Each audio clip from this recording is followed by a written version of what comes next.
copyrighted program created by the Rio Grande Oil Company. Tucson Police calling all cars, attention all cars. Attention all Puma County Sheriff's cars, broadcast 111. Be on the lookout for Model V Ford Roadster. License V like Victor 625. V like Victor 625. Is believed to have been used as getaway car in the murder of Frank Zell. That's all.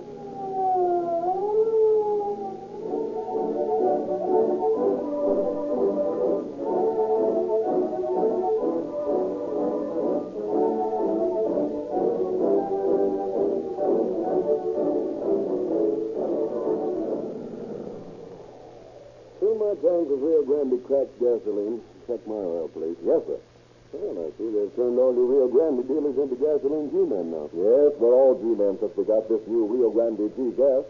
And we're all on the hunt for public enemy number 101. Public enemy number 101? What does that mean? Well, there's a lot of cheaply made cut-price bootleg gasolines that can't equal the United States government specification number VVG 101.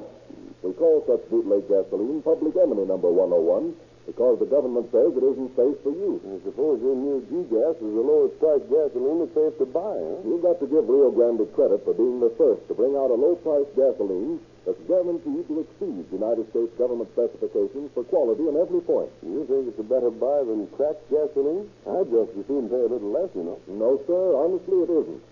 Rio Grande developed G-gas to fight the bootleggers in the oil industry who are selling sub-quality gasoline at low prices.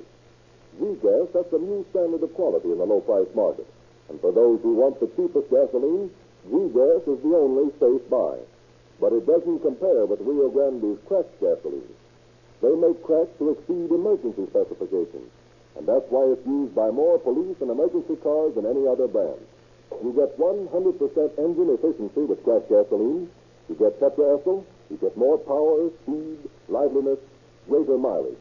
And Rio Grande Cracks is the only gasoline made that gives you police car performance.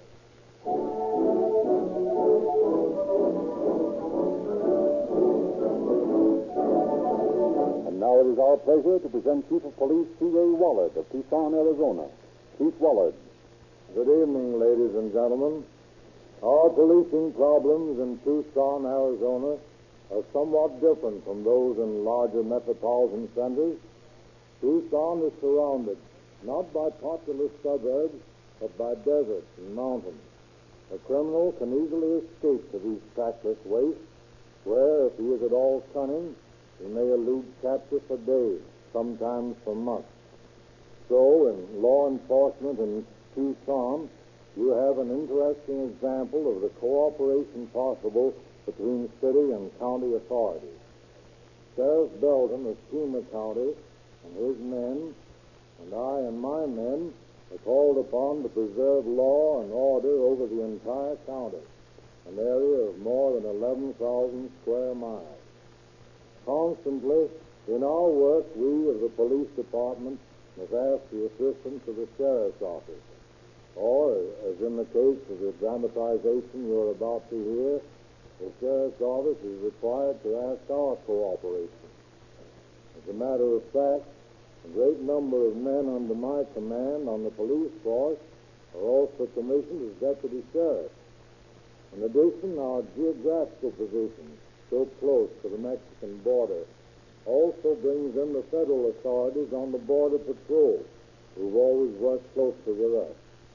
You can readily see that with city, county, and federal law enforcement agencies working in such a tightly interlocking system, the lawbreaker in Tucson is being quickly convinced that he can't get away with it. The state penitentiary of Florence has quite a few steady boarders who have learned from Sheriff Belton and me that crime doesn't pay.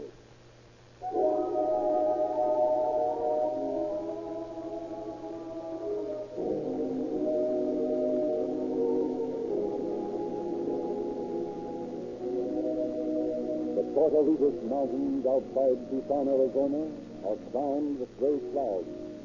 Lightning flashes about the crest of Mount Lemmon. The dying sun sends one somber streak of red across the desolate, overcast desert, and then chokes to extinction. The Lost sent it with a thunder for around the throat. But beyond of heaven, he would stay. And far below, a rickety Model T Ford slugged up a sandy hill.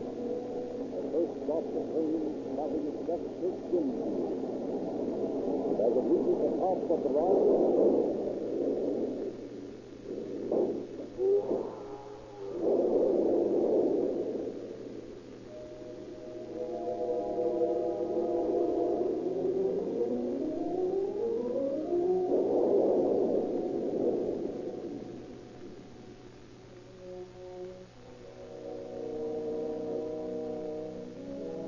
the reborn sun next morning rises in a clear blue rain-washed sky. Sends the last storm clouds scudding west toward the Pacific. Spreads about drying up the drenched desert. Up the same lonely road near Tucson tugs another automobile containing 2 men. That rain last night sure did the country a lot of good, George. Sure did.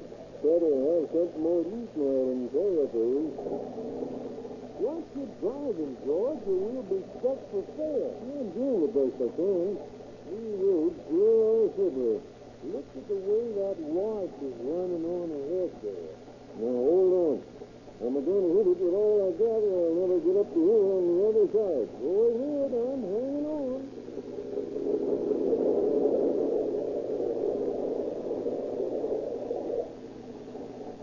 Made it. You made the wash all right, but how about this rain? Well, I'll make it all right, too. This old bus ain't never fooled me yet. Yeah, what did I tell you? You made the hill, too. George, look. Yeah. Couple of buzzards soaring around up there. Must be something good. Goldie's probably pulled down a calf. Something lying over there under that Sajuaro. Looks like a man to me. Probably a drunken Indian. He might get bit by a rattler lying there. Let's take a look.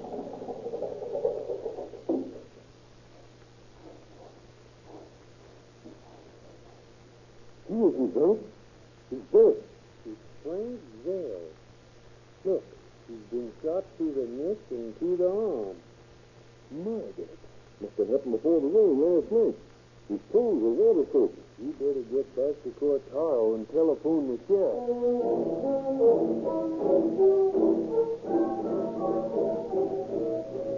5 minutes after the 2 ranchers have placed their call, Sheriff Walter W. Bailey of Pima County, accompanied by Deputies Harry Johnson and Glenn Hunter, are sweeping out of Tucson for the scene of the crime. Meantime, Anderson and Buffett return to the rain-sodden corpse on the Tortolitas Trail and make some interesting finds. When the sheriff arrives... Here's the body, Sheriff. You know who it is? Yes, Sheriff. Name's Frank Zell. Got a home set up on the trail here next to mine. Any folks? No, he's all alone. Some people around here call him Hermit. We've been looking around while we was waiting for you, Sheriff, and we found some stuff. What? These 2 fired bullet casings, for one thing. 32-20. And the size of the wounds in his neck and wrist, that's what he was killed with. Where did you find these? Over yonder, under that mesquite. Looks like broken glass somewhere over there. Did Zell have a car? Yes, he did, Sheriff. An old Model T. How far is it from here to his homestead? About 2.5 miles. Did he ever walk into town? No, always took his car. And whoever murdered him must have stolen his car. You can see the faint mark there where it was turned around. The rain's washed them out too much to tell what kind of a tread was on the tire. Here's something else we found, Sheriff. A carton of broken eggs, Frank's bill hole, and a pair of old tan shoes. Can't be the victim, mister. They're too small. Now, why were they thrown away? Might not have anything to do with his case. I found them down in the wash. Well, they mightn't, and again they might. I'll file them away anyhow. There's no doubt about it, Zell was ambushed. But, Sheriff, why do you suppose anybody would want to murder Frank? That's one of the many things we'll have to find out. An empty billfold would make it look like robbery. But you don't have to murder a man, bushwhack him for his money. Well, possibly revenge was the motive. Did Zell have any enemies in all, Mr. Anderson? None that I know of. He was a quiet, peaceable fella. Minded his own business and kept his nose out of other folks. We all thought a lot of him out this way, though none of us knew him very well. Yeah, we'll have to check back on him. Glenn? Yes, sir. You go along with Mr. Anderson here up to Zell's house. Go over the place thoroughly and see what you can dig up. Yes. Johnson and I will go down to Cataro and see what we can find out there about him. Meet you back at headquarters as soon as you get through. Yes, sir. Come on, Mr. Anderson. Let's get right.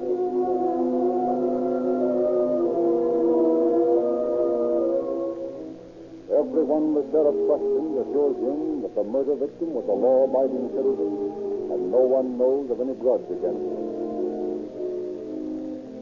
The sheriff has returned to headquarters, and Deputy Hunter arrives. Well, Glenn, did you find any guns out there at Zell's shack? No guns.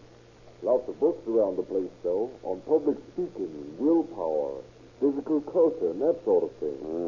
And I found this scrapbook. Tells a lot about the guy. See? Here's a clipping about him when he was fighting under the name of Jack Kelly. According to this, Jack Kearns was his manager. And then over here is his enlistment papers from the Army. Drawn up in 1917. He's a 33rd Field Artillery. You can see, here. He served several hitches, and every discharge is marked honorable or excellent. Yes, that's all very well, but I'm interested in guns. You say you didn't find any guns? No. There was supposed to be 3 guns in that cabin. I went over the place from top to bottom, and I didn't find a single one. I found a shotgun rammer and some ammunition for a .22. Yes, according to Zell's neighbor, he owned a .32-20 carbine, and that's the type of gun he was killed with. I believe, since you found no guns at Zell's cabin, that he was murdered with his own gun by someone who had stolen it from his shack during his absence. Why, we'll lay him in the desert. Why not kill him at home? That's me. The killer probably wanted to be sure to escape detection. And he certainly did a good job with that, with the rain to help him. Probably over to the coast or down in Mexico by now. Maybe he didn't try to make a getaway. Maybe he's still right here in Tucson. I doubt it. It wouldn't hurt to ask Chief Dyer to give us some help on the city angle. Okay, I'm willing to try anything. I'll call him right away.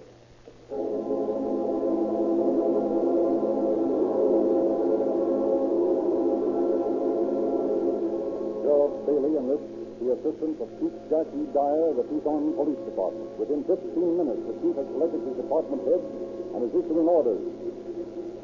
Boys, the sheriff has asked our cooperation on the Zell murder.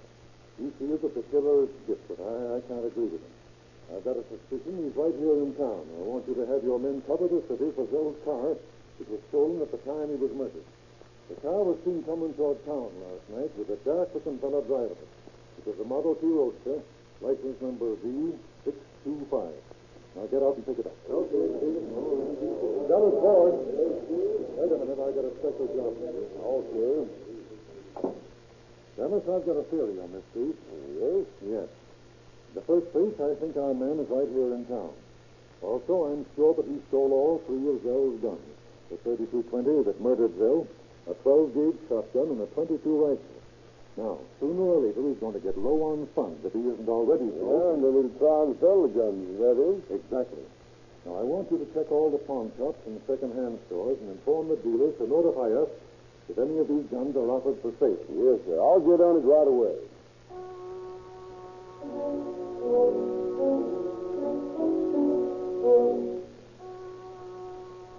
And while Detective Ford begins the job of checking the pawn shops, squads of officers comb Tucson for the missing murder car. Early on the morning of August 7th, 36 hours after the murder, officers Charles Eaton and Walker Hyde are cruising down West Simpson Street in the police car. As they approach the intersection of Mission Street. Hey, Charlie, there's a Model T Roadster. Where? Standing by that old brick kiln. Oh, yeah. I see it. Better pull up.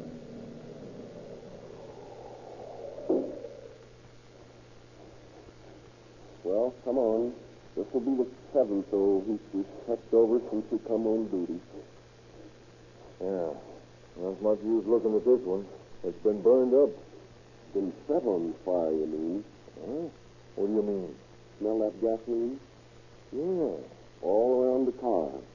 Somebody doused that car with gas and then set fire to it. I wonder why. That's why. What? The license plate. V625. You can still make out the numbers even if the paint is burned away. That's the car that Frank Zell was killed in. By God, you're right, Walker. Look, they stripped it before they burned it. But they forgot to remove the plate. And the windshield's broken. Fat chance of getting trinched, though. The paint's been blistered. All the upholstery and woodwork's burned. Well, we're collecting a crowd of interested bystanders. Maybe they know something about this. Let's ask this old Mexican woman. You live around here, lady? We live over there, across the street. Whose car is it? Who set fire to it? Did you see it burning? No. She's not going to be any help. I'll try old Uncle Tom here. Hey, Pop, whose car is this? Oh, Looks like it was burned, don't it? it sure does. When was it burned? Oh, How long's it been there? well, I was here there yesterday morning, I think, that's you, at about 6 o'clock in the morning. I didn't burn the car. You did? Sí, senor. Last night. Who did it? Those hombres. Two men. One is black, one is white. Sure it wasn't a Mexican? Oh, no, senor. No Mexicano, but not mobile. If that kid's telling the truth, this doesn't make any sense at all. Well, we better get what's left of the car into headquarters and let Mark Robbins go over it for identification.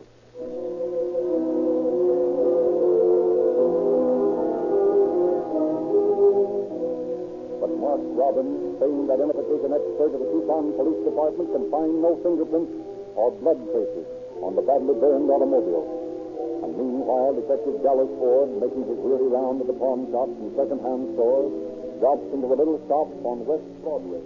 Hello, Herman. Hello, Bailey. How's the policing business? Oh, it's all right, Herman. How's the money lending racket? Terrible. How can I make a living when everyone wants to borrow money and nobody wants to pay it back? Then nobody comes in to buy merchandise? I'm telling you, Dallas, the country's in bad shape. Yeah, so I've heard. Yeah, I couldn't send you some nice first-grade merchandise, could I, Dallas? No, if I'm after information. I don't want to buy that. Yeah, what is it you want to know? Anybody sold you any guns lately? No, I ain't bought a gun for 2 weeks. Well, if anyone comes in and tries to sell you a gun, you let me know. Tries to sell a gun?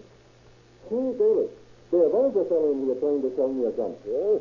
When was this? Just this morning. Well, who was it? A Mexican fella. What kind of a gun? I don't know. He didn't have it with him. Just had to sell. What caliber? 32-20. 32-20? That's the size rifle I'm looking for. Well, I told him to go bring me in the gun. You know, he must be crazy. I ain't buying no guns by looking at the sheriff. Did he say he'd be back? Yeah, he said he'd bring the gun around, but maybe he won't. You know, sometimes they never come back. But now listen, Herman. I want you to let me know if he comes back. Sure, I'll do that. Now you call me at headquarters and then stall the bird until we can get over here. We want to talk to him. Yeah, sure. I'll be glad to if I can. Well, you got to. Yeah, reason how will I stall him? Any way you can. Bargain with him. Keep him arguing. We won't be long getting here.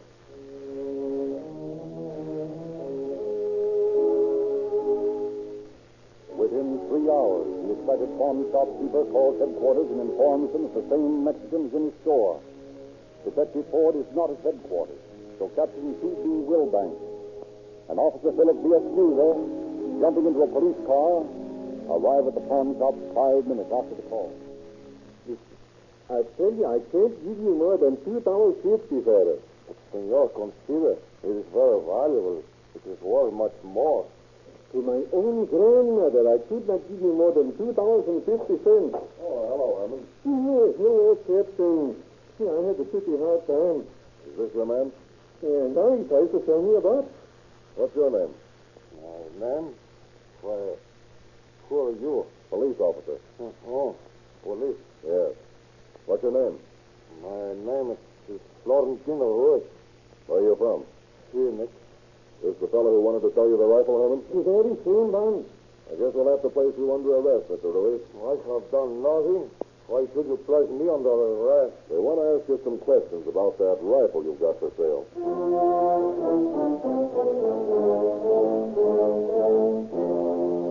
Back Back at headquarters, Florentino Ruiz, Mexican, is questioned by Chief Dyer and Detective Crona. There is some mistake, senor. The senor at the pawn shop is mistaken. I said nothing about a rifle. I was trying to find the value of the watch. Where did you get the watch? It belongs to a friend of mine. I am poor, but I am honest. I've done nothing. You have the watch with you? See, Let me see it. here you are. Belongs to a friend of yours, huh? See, Good heavy shoes you wear, Ruiz. see, Pretty large for you, aren't they? see. Where'd you get them? I bought them, Jesse. My feet, their store. I like shoes large. I see. Now, how about that gun? What gun? The gun you tried to pawn. Well, there's a mistake. I did not try to pawn a gun. Well, we just drop over to your place on McCormick Street and take a look around.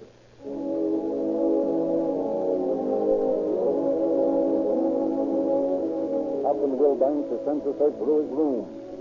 And within half an hour, enthusiastically brings a gun into the office of identification expert Mark Robbins. Well, here's the gun that shot Zell, Mark. How do you know? It's a 32-20 Winchester, and I found it in Louis's room. That's circumstantial evidence. I know it, but I know, too, that I can count on you to make it material evidence. Well, we'll see. Let's have the gun. Old model, isn't it? Yeah. Set up the test box, will you, Nick? Yes, sir. This ought to be the murder weapon. Zell owned the 32-20. He was shot with one. Louis tried to pawn one, and we found this one in his room. All ready, sir. Okay, we'll see soon enough. I'll just load this baby up. Now we'll shoot a few rounds into the test box. Now we'll have a look at these shells. Come on over here to the comparison microscope, Wilbanks. All right. Now we'll place the shell found at the scene of the crime under one side of the microscope, and we'll place one of the shells we just fired under the other side. There. Now, just a moment until I line them up. There, Wilbanks. Take a look and tell me what you think. The two shells have identical firing pin marks. They also have identical scars on the side from the breech block. Then Louis killed Frank Zell. I don't know whether Ruiz did, but I'm prepared to testify that this gun did.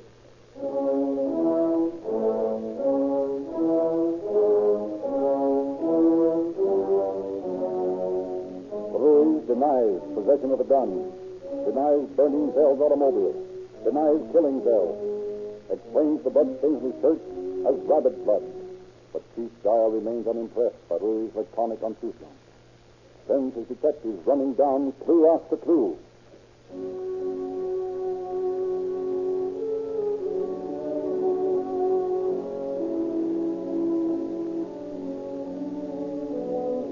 Finally, on August 8th, 3 days after the death of Frank Zell, Florentino Ruiz is formally charged with his murder.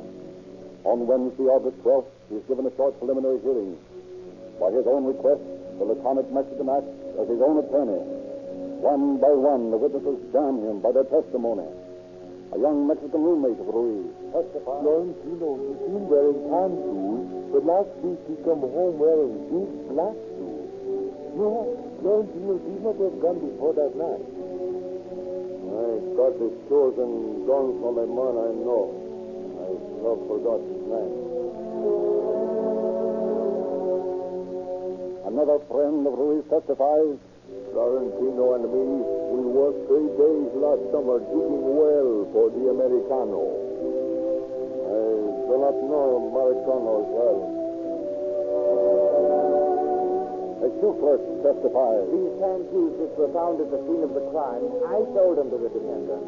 I remember because I stretched them to accommodate a bunion on his right foot. You're wrong. You never told these to me. There are many tan shoes without make. These are the shoes Florentino wear before other night. There are many shoes like that. Yes, that is Frank Zell's watch. I remember repairing it. My mark is on the inside of the case. I got it from a friend. I have sold those black shoes for Mr. Zell. A man gave them to me.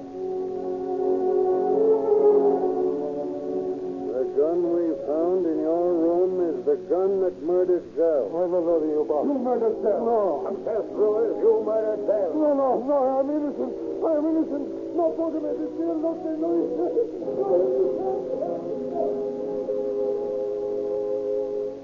But the testimony in the preliminary trial is sufficient to hold Ruiz for superior court without bail. He is sent back to his cell, left completely alone. But the solitude is not unpeopled. For 2 days, thoughts tumble through Ruiz's brain, awake or sleeping, voices whisper into his ear.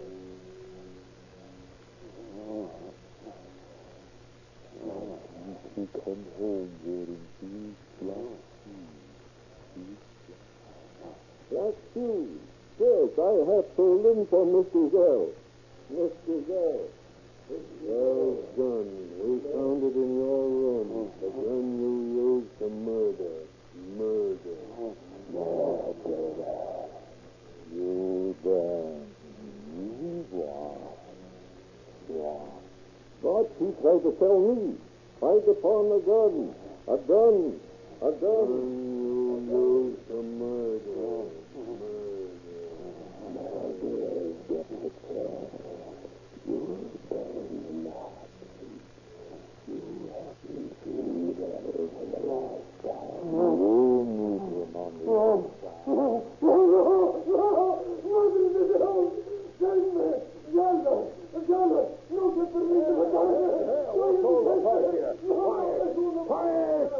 Be quiet, Ruiz. The other prisoners want to sleep.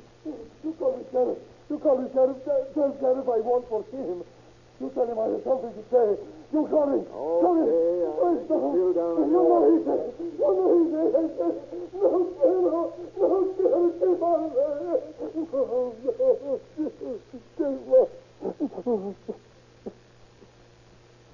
Well, Ruiz, what is it?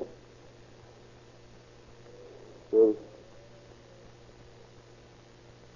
I fought for yourself.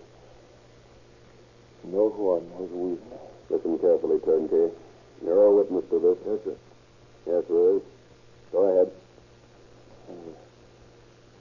I walked from Tucson all the way to Cortaro looking for work. I thought I could get a job on Americano's well. He was not at home. I took his gun. I met him coming back on road. I shot him. I took his car, his money. My feet hurt. I touched his shoes. He died quick. There was much blood.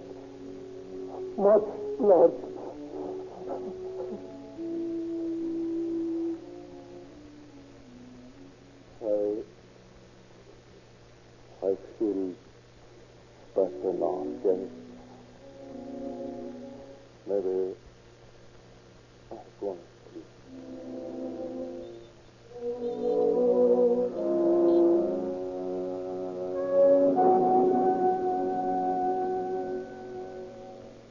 When he came to trial on October 13th, Ruiz changed his story and pled self-defense, claiming that Zell had attacked him first. But none of Ruiz's conflicting stories fit the facts of evidence unearthed by the untiring efforts of Chief Dyer, Sheriff Bailey, and their men. 4 days later, Florentino Ruiz was found guilty of murder in the second degree and was sentenced by Judge F.W. Piggott to serve from 40 years to life in the state penitentiary. Thank you, Chief Wallard. Ladies and gentlemen, when police or fire departments get your call for help, they speed to your rescue as fast as humanly possible. They take no chances on the gasoline that powers their emergency cars. Year after year, different gasolines are tested. And each year, Rio Grande cracked gasoline is selected to power more police cars, fire engines, and other emergency equipment than any other brand. Best of all, these departments report that their operating costs Records prove Rio Grande crack to be the most economical gasoline they have ever used. Why don't you get the same gasoline from your Rio Grande dealer and enjoy the greater power, economy, and satisfaction of police car performance in your own car?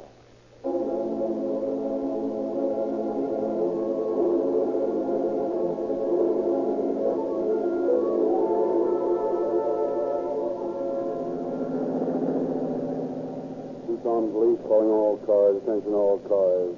Cancellation broadcast 111 regarding the murder of Frank Zell. This case is now closed. That's all.